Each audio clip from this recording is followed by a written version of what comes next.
do we build wealth? There are stages to this. Look at this as like a video game, right? In a video game, when you start a level, for example, you might have a few missions to complete in order for you to pass to the next level, correct? And all you're focused on is that mission or that task at hand. So look at your wealth building journey the same way. The first stage is financial protection. And financial protection has two missions. The first thing is having enough money saved for emergency fund, which for most people, that's about 6 months of living expenses. Some people go 12 months, some people go 24, rule of thumb, 6 months.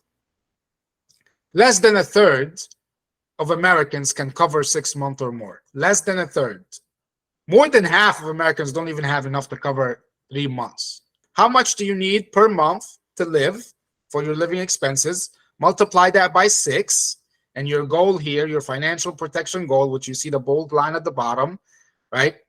That will be that number. So the average living cost in America is over $6,000. So 6 by 6 is 36.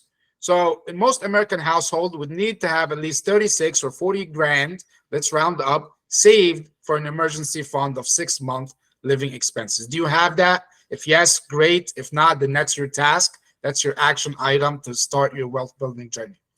The second one is having funds in case of death, God forbid, or loss of income.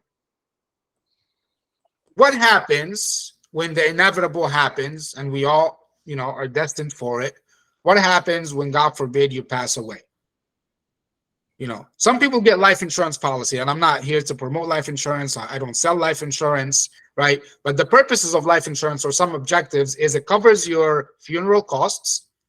It covers your debt, right? So you don't pass debt to your kids. You can pass assets and not liabilities. And it can cover loss of income, so replacing your income to your family for a certain period of time. So if, God forbid, you were to pass away or you were unable to work or produce income, how would your family currently pay for your funeral costs, cover the debt that you may have, mortgage, car loans, credit card loans, student loans, whatever it may be, and also replace that income maybe that you were bringing into the family to provide? Maybe you have enough funds for all of that right now saved up, great. If not, maybe look into a life insurance policy and have that protection for you. So financially protection, right? Being financially protected is having an emergency fund and having a fund in case of death or income. So those are your two tasks on that level. And once you do that,